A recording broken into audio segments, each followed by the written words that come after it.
Welcome back to Legendary Foods Muscle in the Morning. I'm Dave Palumbo and today is Tuesday, June 23rd, 2020. And let's find out what's going on in the world of bodybuilding and fitness. One of the things that really struck me about The Last Dance was how an athlete as great as Michael Jordan still had to invent new ways to motivate himself on a daily basis. But when you're giving up as much as Shawn Rhoden has, my guess would be that motivation is no longer an issue.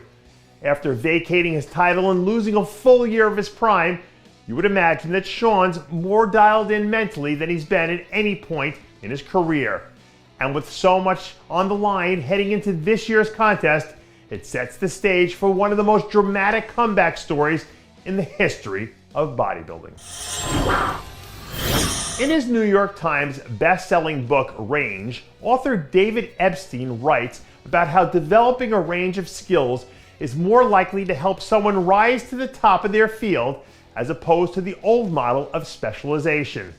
With that in mind, maybe taking 4 full years away from competing in figure to focus on powerlifting might have been just what the doctor ordered for Teich. Recently, we got word that the former USA champ was in the process of returning to the pro stage for the first time since 2016, where she'll be stepping back into a division that barely resembles the one she knew. But if David Epstein's theory on Range are correct, her second time around the block should go a whole lot smoother than the first. In social psychology, there's a theory called the Sawyer effect that essentially says when a person is forced to do something for work that they once did for pleasure, the desire to do something almost completely, evaporates. But for one reason or another, the Sawyer effect doesn't seem to be slowing down Sadik Hadzovic. Yesterday, Sadik celebrated International Chest Day by mixing a little bit of business and pleasure, which seems like it's been working out pretty well for him so far. At this point, I don't know if Sadik still has the urge to compete, but really isn't a whole lot left for him to do or prove.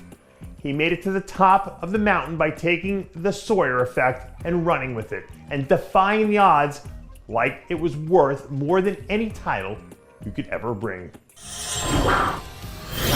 Some quick math tells me that the South Korea Pro is just about 8 weeks away from Friday, which means that now would be a good time for Pete Castella to start dropping the hammer. Since Pete and his team circled South Korea as the target date on their calendar, it seems like his entire demeanor has taken on a new energy. It's not just that he's a little more focused in the gym, it's also that all of that little detail with his prep is just falling into place right now. Last season, the South Korea show was the show that really put Pete on the map for a lot of casual bodybuilding fans. So if he can top what he did at last year's show, it might be a good precursor for whatever else is coming down the line.